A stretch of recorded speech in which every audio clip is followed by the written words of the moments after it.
எதன் கண்ணே நிலையாகி இருந்திடும் உலகமெல்லாம்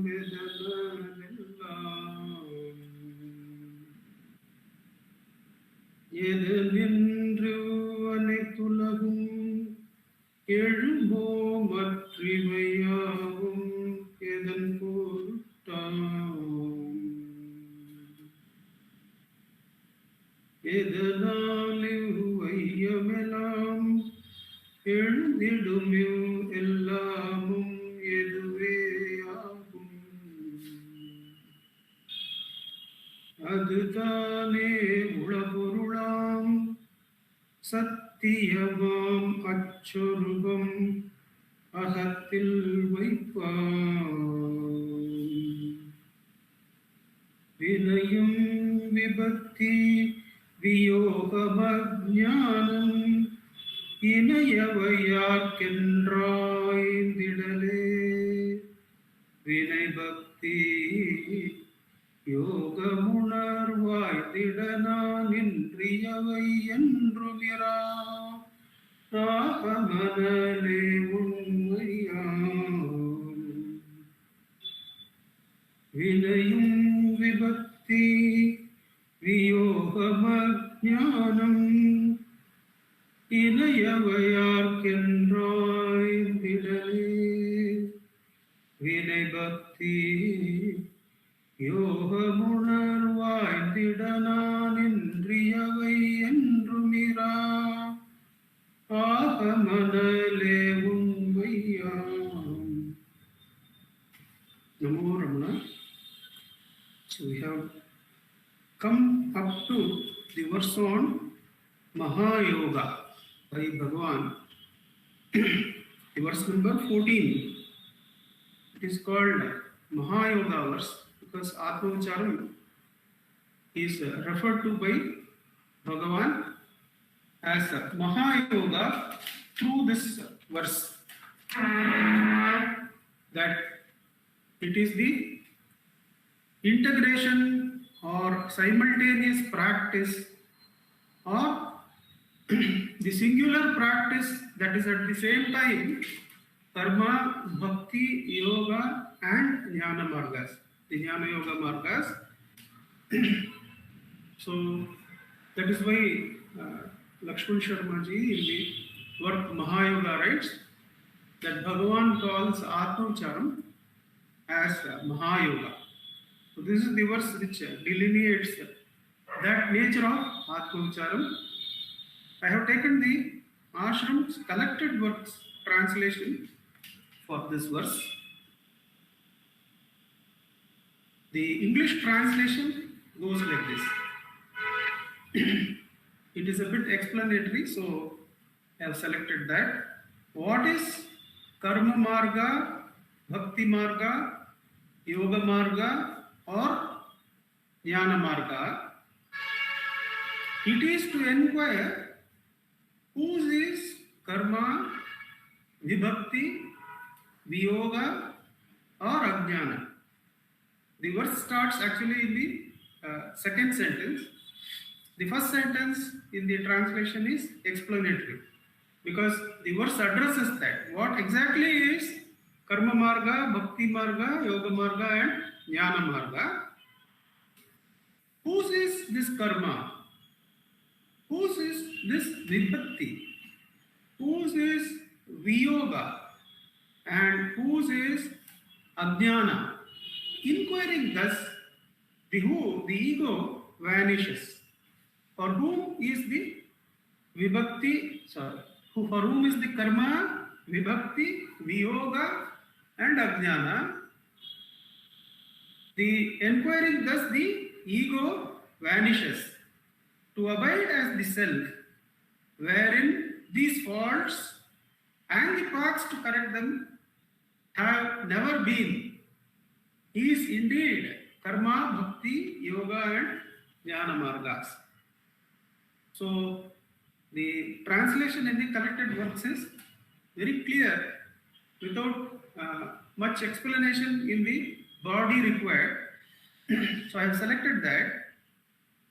the route taken is that by Bhagavan is that why do we select one of the paths taught in our scriptures, the karma, bhakti, yoga or jnana, to explain, to mandate and to practice in our day-to-day living? Why do we do that? Because we feel life is primarily based on effort, that is karma. Life is primarily based on the fact that we are separated from the unconditional love called the self, called Bhagavan, and we exist as a piece of self that is conditioned and lying separate from the source. So there is vibhakti, or we say that there is this fault of viyoga, that we are apart from the Supreme when actually the Supreme has no outer. We have this experience that we are outside the self, and the self or something is outside us. So the viyoga is there, something apart from us is there for us to achieve. To remove that, to remove the feeling of separation from the Supreme, we adopt the path of yoga, the yoga marga, says Bhagavan. Then, of course, for dhyana, we feel there is ignorance. Ignorance is the root cause. Neither karma, all karma is based on ignorance. The feeling of vibhakti is based on ignorance. The feeling of viyoga is also because we are ignorant of the source, but ignorance is there. So, some gurus will come and tell us that you need the guru in the sensory world because your ignorance is a reality. Without the guru, you in the sensory world, your ignorance cannot be dispelled. Therefore, ignorance is the cause.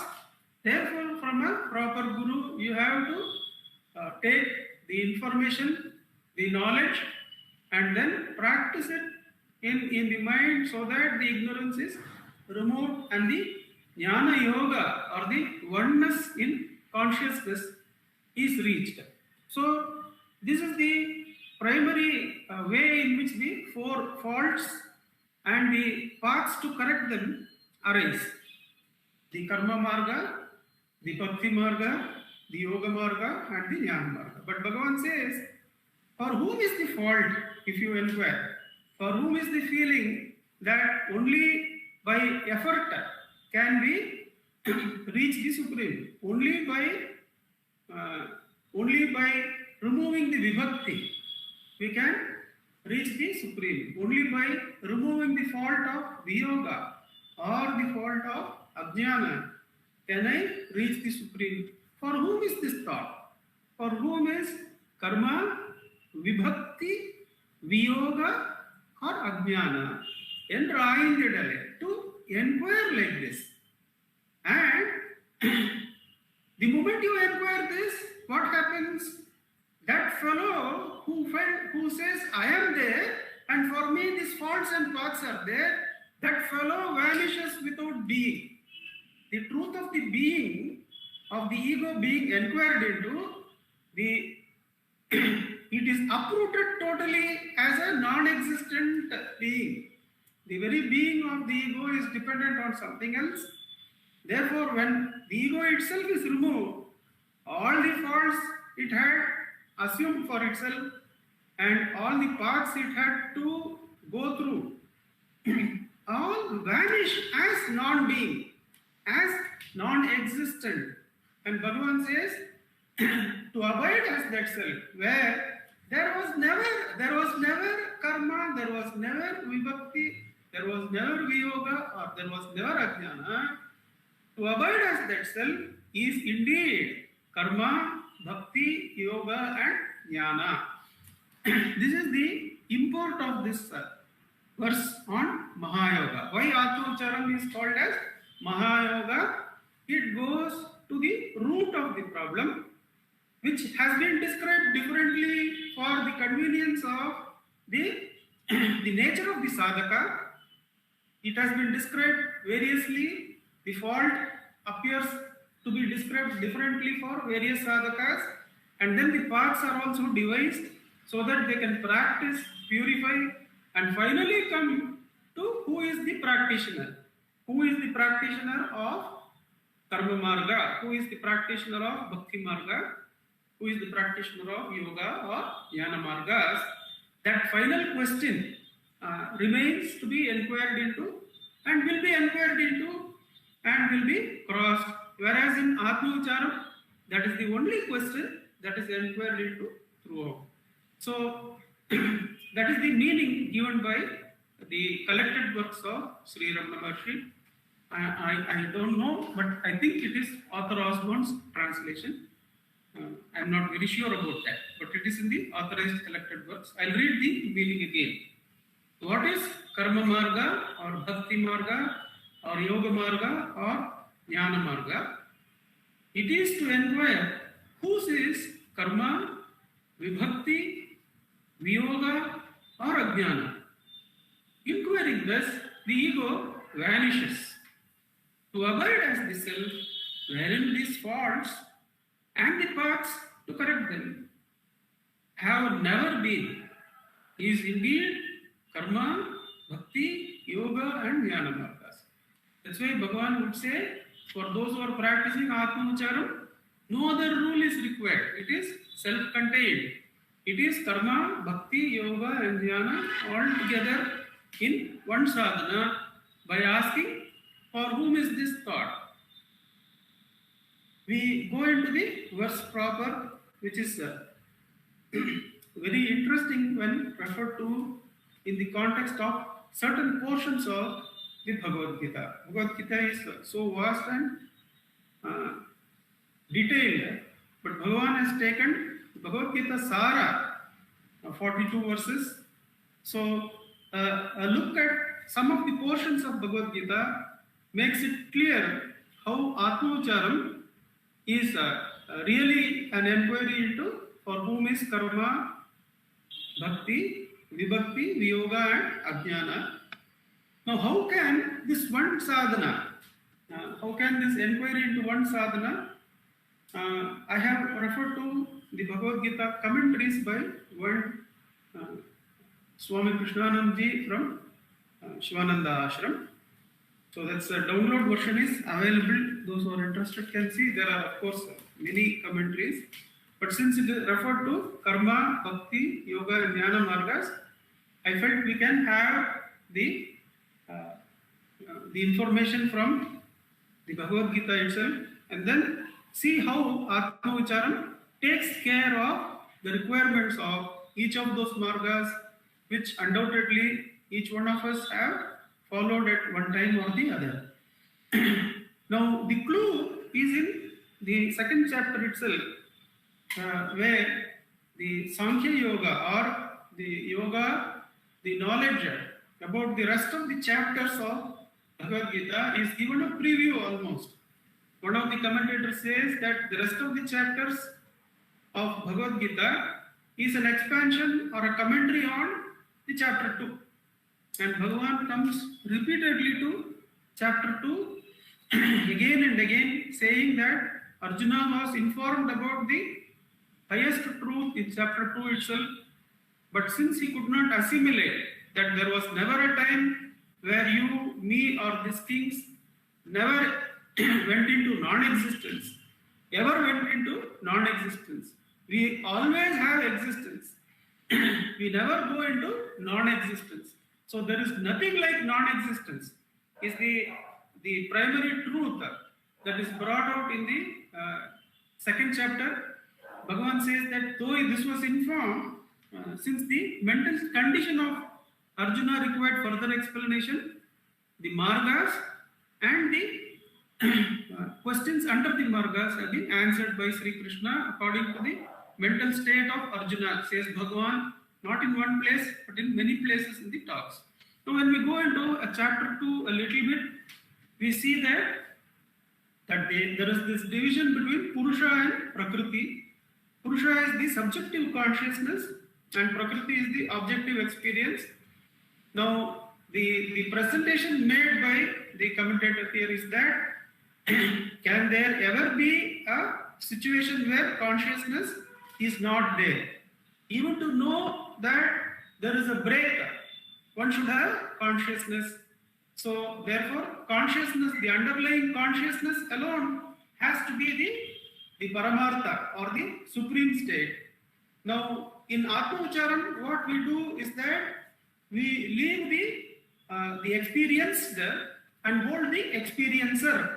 That means we leave the Prakriti portion, we drop the Prakriti portion, and we are asked by Bhagavan to hold that aspect of Purusha, which apparently, according to chapter 2, is bound by Prakriti or imagines itself to be bound by Prakriti and exists as Jiva. Jiva is said to be the Brahman, imagining itself to be bound by Prakriti and tied up inside a body. Now, the inquiry into the I, the who am I, is a constant inquiry into the undivided nature of consciousness. So that is the way in which, that is the Mamakara or the seen portion is dropped in Atma Ucharan. The seer or the consciousness part is held right from the beginning till its own ever-present undivided nature is revealed to us. So this is the key way in which the Atma Ucharan is a Mahayoga.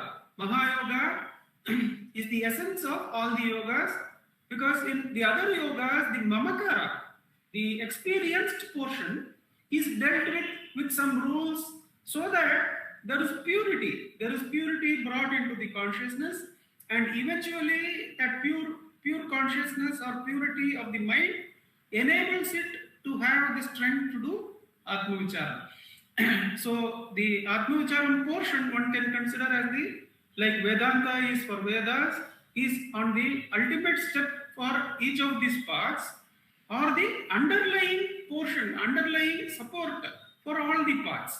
So whenever we can, if we can start the who am I, then the contentment one can have is that we are fulfilling the requirements of all the four yogas required in the Bhagavad Gita. Now,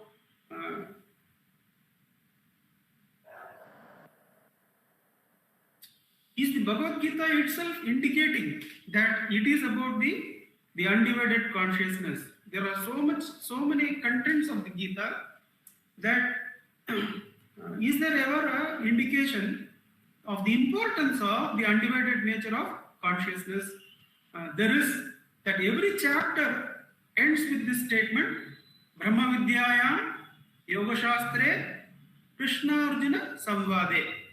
So every chapter of the Gita ends with this, that is the meditator or the reader is asked to reinforce that the Gita is about Brahma Vidya, is also about Yoga Shastras, and these are delineated in the form of Krishna Arjuna Samvade. So we find that the root, the source or the primary purpose of the Gita is to delineate the Brahma Vidya, the nature of the Supreme Brahman or the undivided nature of the self. How it is delineated for those who cannot directly take that path, then it is divided into the yogas and is taught as Yoga Shastras. And inside the Yoga Shastras also, the mind may not be able to assimilate directly to the highest points required in each of those Yoga Margas. So according to the state of mind of the seeker, Sri Krishna has answered many questions. So Krishna Arjuna Samvade is further delineation of the paths we can take. But these three indications are there at the end of every chapter, where the Gita tells us that the primary purpose of all the yogas, all the Yoga Shastras, is Brahma Vidya, which Bhagavan goes directly, Kevalam Brahma Matram, he says, Aham Aham iti Sakshat Atma Rupena Bhati, Hrudyavisha Manasa. So turn the eye towards the Hridayam. Swam Chinvata, let the mind inquire directly, who am I? Majjatava, or let it dip itself into its source. Pavanachalana rodha. By by holding or regulating or observing the breath, let it dip into the source along with the breath. In either way, either by inquiring into who am I or whence am I, let it abide in the self, is the teaching of Bhagavan. Now, we find each of these parts we take up a little bit so that we get a clear understanding how each of those parts are covered by Atma-Ucharam, how the Mahayoga takes care of each of those margas which we have understood and we have been practicing. Now, in Karma Marga, we find a lot of rules and regulations. In fact, in the last Thursday satsang, in the Guru Vachaka Kovai, we took up a verse from Muruganaswamigal where the rule that we should not share the highest information of the scriptures or the Atma Swarupa just like that. Of course, the other thing was not keeping up a promise after having made it is also against Dharma. Now, like this, there are plenty of rules. There is this story which Kalarani Akka had narrated to us, I think a few weeks back, about the intricacy of the rules of karma, how the king arranges for food, and a serpent carried by one of the birds, youth birds, it is twisted, and one of the bags of poison opens and a drop falls in the food, and so many people they lose their journey in that particular portion, they die. And the question comes up as to who is responsible, whether the king is responsible or the person who organized the foods there, the one who was supervising is responsible, or is it the eagle, or is it the snake, the poisonous snake? All these questions are asked, who is the one? Because the person writing the accounts, Chitragupta, has to apportion, it appears, and then in the quandary as to whom to allot this karma to, they come down on earth and investigate and find that one lady, while narrating this story, she apportions the karma to one of the candidates. I don't remember who, most probably the king. And because two people are headed for a repeat of that kind of offering, and an old lady stops them from going. Why do you go there? Don't you know that is the king's offering, in which so many people were poisoned and they had to die. So Chitragupta is so happy to allot the karma to that lady because she found fault in the whole system. So it goes something like that. And the story in Bhagavatam refers to a king who, while his flock of cattle is being driven, somehow, knowingly or unknowingly, one of the cows of another person who is a citizen, it is referred to as a Brahmin, it joins this flock. And when he gives away his cows, this cow of the third person, the Brahmin, is also donated to somebody. And now the Brahmin finds out that the cow has been given away by the king to somebody. So he comes and asks, and in the other place, the person who has received is not willing to give back the gift. So in between, the king passes away, and whatever the karma phala is there, it is said that he is born as a lizard. And of course, the Gitacharya is there, Sri Krishna, the hero of Bhagavatam, is there. He touches that lizard and it becomes the king again. Something like that is the story. That means the Karma Marga is having so many complexities, which we personally found out that whether we are following the rule or not, whether that rule has been observed or not. Of course, it has given us the resting place because I am the one who has spoken the truth, I am the one who is acting ethically. These are all given us rest. The identity of a dharmi, of a one following the rules, it gives a far better identity than success. The success in an event is far more fleeting than the identity that I am a dharmi. But in such complex rules and in the area of what are the karmas that are unknowingly done, and the unknowing portions, are we exempt or not exempt? These areas are complex, and we find that they are answered by the who am I. For whom is this rules? At whichever point we ask, since the ego that has to find the fault with itself and hold a rule and get into temporary laya, that ego itself vanishing, there is neither the fault nor the correction required. That is how the Atma Vicharam comes to our aid, our practical aid, because the way in which verses 6, 7 and 8 of Ulladu Narpadu Anubandham are delineated, the source of the ego, that is the Sakshi in verse 6, the Akhanda, the Chidakasha referred to in verse 7, or the Aham Spurana, Aham iti Sakshat, that Aham Spurana. These may look like three different descriptions of the Supreme, but in whichever way we look at it, the Supreme is unaffected by karma or the karma phala. Therefore, the ego, which has to be there to experience the karma and the karma phala, can seek the protection of the Supreme, which is ever present in Atma Vichara. Aimpulak Kalvar, Ahattinil Pugumbodhu, Ahattil ni ilayo Arunachala, asks Bhagavan. Therefore, surrender to Arunachala and Atma Vichara offer succor irrespective of what is the thought that we get. So surrender and Atma Vicharam are unconditional surrender. Whether knowing, unknowing, what is there? The ego has to surrender to the source. Ahattil ni ilayo, were you not there? Asks Bhagavan. Is the witness, is the ever-present Sakshi not there? Is the Chidakasha not there? Is the Aham Spurana absent? Therefore, it is the lookout of the ego only to offer that whole field of fault and fault correction in the area of Karma Marga to the source.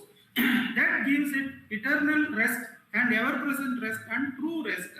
That's how the Atma Vichara gives us the Mahayoga Nele, or the true abidance in the source, and the complete removal of the necessity to rely on that field where the ego has to delineate the rule, remember the rule, and remember that it has followed the rule and come to quiescence. Of course, the karma phala tyaga is there, which we can discuss a little bit, that how karma phala tyaga can go till the end. We will take it up a little bit later. But you find that the jnani is also, when coming into the area of karma, Bhagavan is so careful. If you delineate the various instances, I'm always saying normally, because Bhagavan is not subject to any rules. But for our sake at least, whenever he is coming to the area of karma, he would be extremely careful. When 2-3 people are talking, he would see to it that he skirts them. He says that he doesn't want to disturb them. But the reason is that area is skirted totally.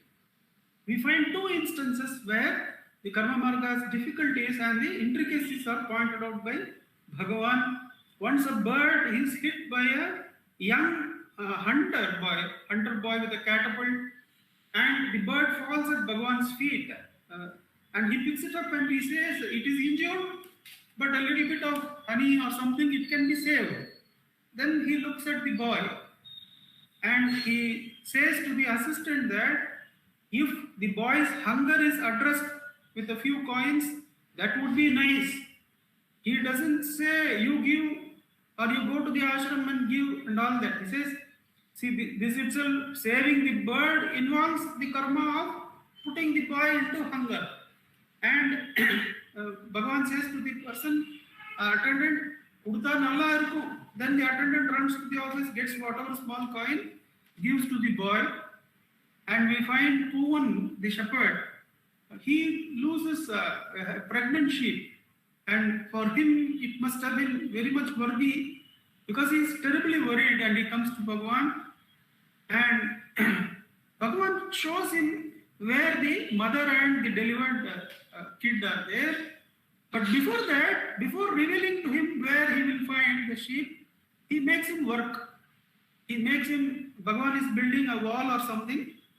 So he makes Puvan also be there with him, put some the bricks, and then after the contribution is made, he reveals that, go here, you will find that. So this kind of difficulty is clearly handled in Atmaucharam, and we can clearly see that that whole area is offered to the self. Now we come to the Bhakti Marga, and in Bhakti Marga the clarity is that there are different types of bhaktas. There is the Artha, there is the Jignasu, there is the Artharthi, and the Jnani. There are different commentaries on these types of devotees, but it is to take it simply in our day-to-day living. In my life, the experience has been that when suffering has been there, oh, that will this problem not be solved in some way or the other. So there I have been the Arti. Then the Jignasu, when informed by the various circumstances and by one of my students that actually the problem lies within, the problem lies in the ego. So I started picking up that knowledge. Then the Artharthi is supposed to be that this knowledge is used for one of the ultimate purposes of life, the Dharma, Artha, Kama, or Moksha. The Artharthi is described differently by different commentaries, but how I see it is that as a progression, that some look into the knowledge part, it delineates that there is no point in worrying about our individual trouble. That my individual trouble is like this. If I solve this particular problem by putting so much money into the account, I will be saved. That portion is long gone with a little bit of inquiry into the truth of things. That the ultimate aim for all jivas, what is the ultimate aim of life for all jivas, we start shifting our goal to that. Initially, we may be worried about what is my personal problem. If this is, then we clearly find out that is no way to solve problems. The problem only metamorphoses into another till we understand that at the root the problem is common to all. If Upadeshasaram, it is not Upadeshasaram for Nandakumar alone. It is Upadeshasaram for all jivas. And unless I understand, I find the common solution, I am not going to get relieved of my personal problems at any point of time. So the Artharthi, I take it, is now shifted to solving the problems of life.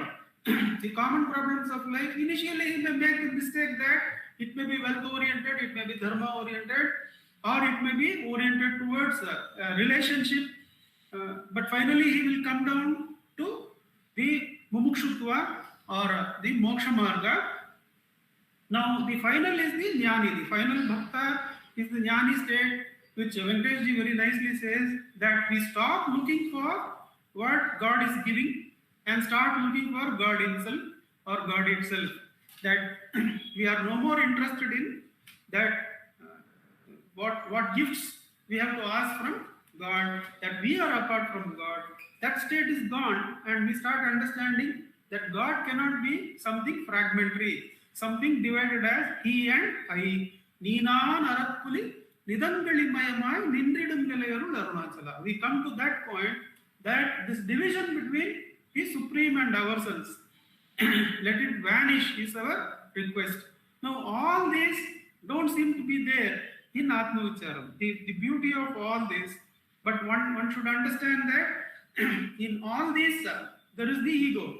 There is the ego which says that I am in misery, There is the ego which says that a little bit of knowledge here or there, I will be better off. There is that ego which says, no, the problem is common to all living beings. Unless I find a common life goal and solve it, I am not going to be out of trouble. Or even the ego that starts seeking mumukshutva. All this, the ego is still there. That is why the vibhakti is experienced, is taken to be real, and the correction is sought in one of those ways. That requirement of the correcting path and the fault underlying it, vibhakti, both are erased as non-being, as they don't exist, along with the ego, when we uproot the ego with Atmavicharam. That is how the Bhakti Margam is addressed.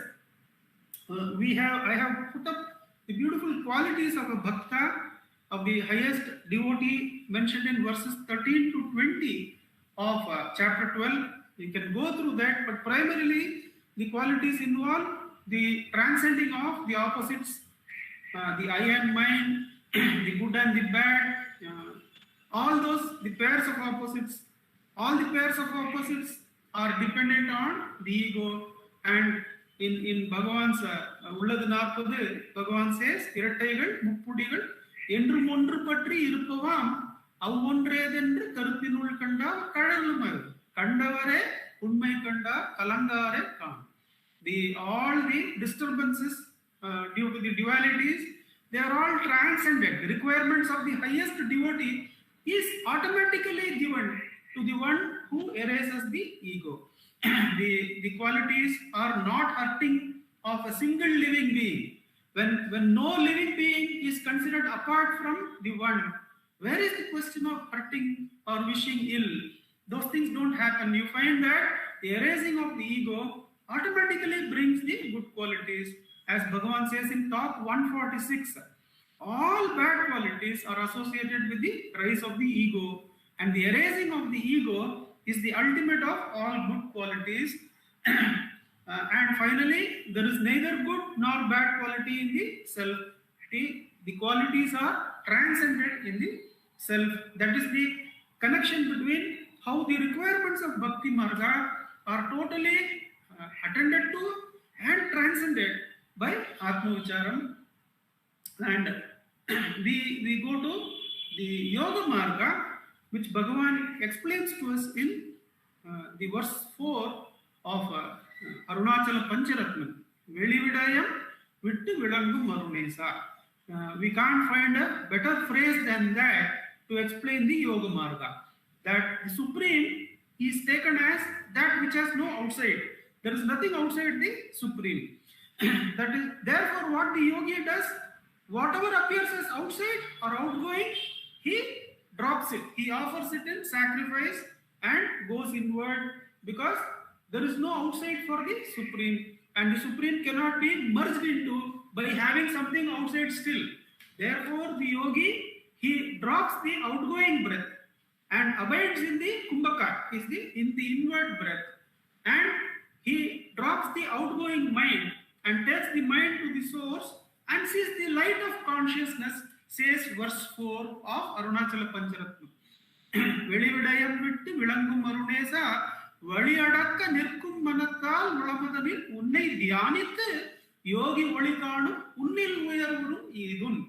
That is, that yogi, he regulates the breath so that it is turned inward.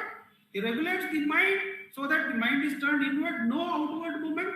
And in that inward movement of the mind and breath, he sees the light of consciousness as the undivided self merges with it and is one with you, says Bhagavan in the Yoga Marga. And Atmavicharam, of course, we find that in describing the pranayama in the chapter 5 of Bhagavad Gita, the Gita Acharya says that the outgoing and incoming breaths are so regulated that whatever, the commentator says, whatever air is available within the nostrils, naturally, the air in the atmosphere is there, the breathing is so fine, so subtle, that whatever has filled the nostrils, that is enough. That is enough. And this can happen. The pranayama is automatic when the mind is regulated. Now, the question arises, why at all mind regulation is required? There are many teachers who say that pranayama can give many siddhis. But we find a beautiful point generated in the Bhagavad Gita commentary that suppose we go for pranayama without attending to the mind's outwardness in desires, then what happens? The pranayama is never complete. Because when desires are still latent, the desires will come rushing like that the laya got in pranayama will be disturbed very easily. So the commentator says pranayama is like stopping the hands of clock, holding the arms, holding the minute hand and the hour hand. Whereas the mind regulation, turning the mind inward, and with the mind inwardness regulating the breath, is like the holding of the wheels that turn the minute hand and hour hand. So going to the root and cutting it off. In Atma-vicharam, even the root of the mind is directly attended to. So pranayama and the mano-nigraha happen automatically in Atma-vicharam. We find that the emotions and the variations in breath are automatically regulated by practice of Atma-vicharam. That is how the Yoga Marga is taken care of by the Mahayoga of Atma-vicharam. And the Jnana Marga, we find that in Jnana Marga in the Gita, we find it is their part in the Bhagavan's teaching of this one self-inquiry is present in chapter 6 itself. That is, chapter 6 is in the first part of the Gita, where the individual is the primary focus. Then the next six chapters focuses on God, and the last 6 chapters on the universal nature of the God. Now in the first 6 chapters, 6th chapter itself, the 2 verses selected by Bhagavan we find in the Jnana Marga. I am not going into the details of Jnana Marga, but in Bhagavad Gita contains these 2 verses, Shaner Uparame Buddhya Dhriti Grihitaya Atmasamstam Manakritva Nakinchidapi Chintaye Yato Nischarati Manaschanchalam Astiram Tatastato Niyamyaiva Atmanyeva Vashamnayati. That is, both the verses are the essence of Atma-vicharam, and Bhagavan has incorporated them in Bhagavad Gita Saram. We find that they are present in chapter 6, but why in Jnana Marga in the individual portion, whereas in the chapter 13 we have so many details about Atma-vicharam, about the Jnana Marga, which also Bhagavan has taken, about Kshetram, Kshetrajna and all that. But why in chapter 6, without any details, he has fixed? Because if we start digging, if you start doing Atma-vicharam, Shaner, gently, moment by moment, thought by thought, if you Uparame Buddhya Dhriti Grihitaya, you hold the Buddhi and Manas which is going away as thought, Atma Samstam Manakritva, fix it in the Atma. Whenever thought wants to run away, take it gently, fix it in the heart.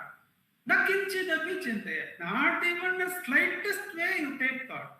Now when we start practicing that as an individual, the deeper and deeper areas of the consciousness are revealed to us automatically. The digging, the dredging of the consciousness takes place in Atma-vicharam. So the description given in chapter 13 about Kshetram, Kshetrajna, Guna, all those things, they are automatically revealed in the digging. You just do Atma-vicharam, all those start coming, and they are also dropped. They are also not held. They are also transcended. The meaning of those difficult chapters of Gita is like Hastamalaka, is like the fruit in one's hand. It becomes so clear when one follows Atma-vicharam. Oh, this is what is meant. This is why the Kshetram is perishable. This is why Kshetrajna is imperishable.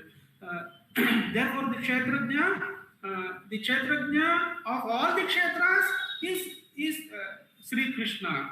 And why he is the beginning, middle and end of everything. It becomes, the Atma-vicharam takes us clearly there. And all those difficult verses are all made so simple and easy to understand. And one doesn't hold any of them also. Because the one who has to hold the memory and meditate on those thoughts about the undivided consciousness is himself removed. Therefore, there is no need to hold those verses, meditate on them, find the meaning. Whenever Bhagavan is asked some verse from the scriptures, Bhagavan would say, I don't refer to the meanings and the commentaries. I just I just am what I am. And I clearly understand this is the meaning of this verse. So I tell from the self, I tell what is the meaning of the verse. So I have not dredged or dived deep into the various commentaries of the various commentators, says Bhagavan. And that freedom is what Bhagavan gives us in Atmavicharam, in the Jnana Marga. We don't need to go into the meaning of many verses, meditate on them, remove Granthi by Granthi, remove knot by knot in our consciousness, till we come to Hridaya Granthi, and then finally remove it. Whereas in Atmavicharam, the Hridaya Granthi is the only Granthi on which we repeatedly put the light of attention. For whom is this thought? For whom is this thought? The Hridaya Granthi is again and again attended to with the light of consciousness till it is cut asunder, and along with it all the faults and the paths to correct those faults, they vanish as non-existent and unnecessary for the Mahayogi. That is the beautiful gift Bhagavan has given us in this path of Mahayoga, and we see that the same place he brings us through the wonderful path of surrender, absolute surrender to the self. They bring us to the same Atma Dhyana, where the abundance, it is the culmination of all the four paths. Hritstale manaha swastata kriya bhakti yoga bodhascha nischitam uditta idathil odungi iruttal adu karmamum bhakti undi para adu yogamum jnanamum undi para, says verse 10 of Upadesha Saram. That is to abide in the source from where the ego rises. Uditta idathil odungi iruttal. That is karma, that is bhakti, that is yoga, and that is jnana. Om Namo Bhagavate Shri Ramanaya. We can sit in practice of Atmavicharam for 10 minutes.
Bhagavate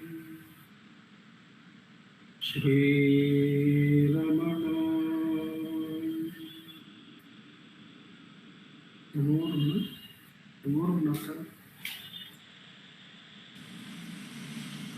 Namo Ramana. Prostrations to Ramana, shining as the self in all beings. By the immense grace of the self, manifest as Ramana, we have been meditating upon the supplement to 40 verses, the Ulladu Narpadu Anubandham, and also practicing self-inquiry along with it. And of course, we find that no matter what is the import of the verse, since we culminate in the self-inquiry practice, Nandakumarji would connect each and every verse to the practice of self-inquiry very naturally and spontaneously. But this time, Bhagavan made his task very easy by giving the crown itself, the diadem on the crown actually, making the verse itself about the glory of self-inquiry. See, this is a very beautiful verse and it is slightly different from the 8th verse. Now, there also we find that Bhagavan says about everything being the self. He's talking about the self, the glory of the self there. But here he is talking about the glory of self-inquiry itself. And it is different from its parallel in Upadesha Saram, where again Bhagavan says, Hrutstale manaha swastata kriya bhakti yoga bodhasti nishchitam. All these 4 are enumerated by Bhagavan in that verse in Upadesha Saram as well. But here he is talking about, yes, he finally culminates in abidance only, but here he explicitly gives the beauty of self-inquiry, the glory of self-inquiry. And perhaps it is an answer, subtle answer to some people who say that Bhagavan did not have any method of his own. He didn't emphasize any method. He only answered questions of the seekers, and according to their need, he gave replies. Yes, he did give replies according to the need. He does not say that any path is lesser than any path. He never says that. But then we find that the thread of self-inquiry in Bhagavan's teachings, if we look at it, it is so very, it is like that Manigalir Sharada which he is talking about Arunachala in Ashtakam, where he says that Arunachala is the thread in all the disparate aspects of experiences. So also in Bhagavan's teachings, if we look at Bhagavan's life, the thread is a surrender to Arunachala. If we look at Bhagavan's teachings, the thread is self-inquiry. We find that because right from the beginning, the very first record is, of course, the records of Shiva Prakasham Pillai, Gambiram Sheshayar, we get self-inquiry and who am I? If we come then to Ganapati Muni, we find out the source of the I thought, find out the source of the mantra, find out, inquire and abide. Inquire and abide. See, these two they go hand in hand. Then if we find in 1914, prayer for mother's recovery. There again, it is a prayer to Arunachala. But there again, Bhagavan says, Arayir Kalanume Yar. Where is the need for putting the inquiry question in that? I mean, not that he does something purposely, but then it is there. It is so clear that it is there as a thread. If you take the Appalam song, of course, it is self-inquiry. If you take any any answers. Of course, in Ramana Gita, in question and answers, we will find abidance and inquiry. When other questions are asked, they are answered. But this is the key. The abidance and the inquiry are the key of Bhagavan's, they are the crux of Bhagavan's teachings. And of course, as I said, by his life, Bhagavan shows the surrender which is the support for the inquiry. Now, without that spirit of surrender, the inquiry cannot fructify either. That is also the truth. Because surrender is essential. Only thing is, what happens in inquiry is that it automatically ensures that surrender. It automatically brings about the expanse of love. Self-inquiry itself actually brings expanse of love. True love comes to one who does self-inquiry. True, that's why Bhagavan says, only when the ego drops, then love can be born. Until then, where is love? And of course, separation is anyhow there, and ajnana is anyhow there. And where can there be practice of offering any karma to the Supreme One unless one has love for the Supreme? We cannot offer anything. So the path has to have inquiry in it.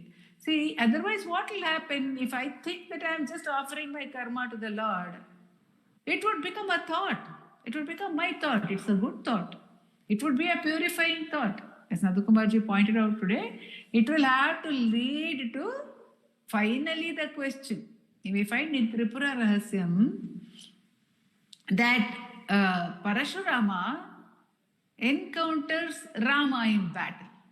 He encounters Rama and he loses to Rama. He loses. It's an impossible situation, isn't it, for him? He has never lost to anybody and he loses to Rama and he is filled with humiliation, sense of humiliation. At the same time, he is filled with amazement. His amazement is that Rama never lost his peace while fighting. Whereas he himself would fight with aggressiveness, Rama fought with peace. He is not able to understand how a person can fight peacefully, but at the same time be a victor. But that is what happened. And so in this confusion, he goes to the forest, he is wandering about in the forest, he sees a great yogi, a great siddha, and he says that man is like an elephant, a majestic elephant, bathing in a cool pond when a forest fire is blazing everywhere around. So that kind of an image he gets. At the same time, he is not able to grasp what that is. Then again, he meets Dattatreya, surrenders to Dattatreya, and Dattatreya gives him the upasana. Why I am saying it leads? Because he gives him the Devi upasana, and when he does the Devi upasana, after several years, suddenly he gets the question, this Devi whom I am worshipping, is she apart from me? Is she in my mind only? Yes, then the upasana.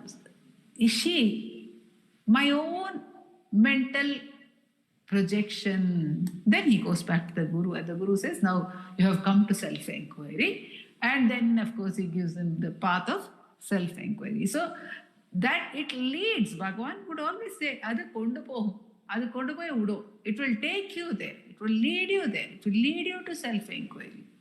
So here Bhagavan is telling us the supremacy of self-inquiry directly.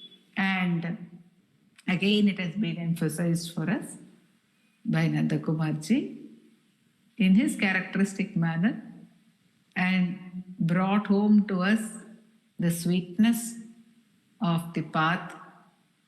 It may take some time for us to get that intensity in it, perhaps, but even a little bit of self-inquiry, a little bit every day, my mother would say, She would say, don't tell people you have to do only self-inquiry. They may not do it, but it is very important that everyone should do self-inquiry. So you communicate it gently. Tell them, you know what? You want to do japa?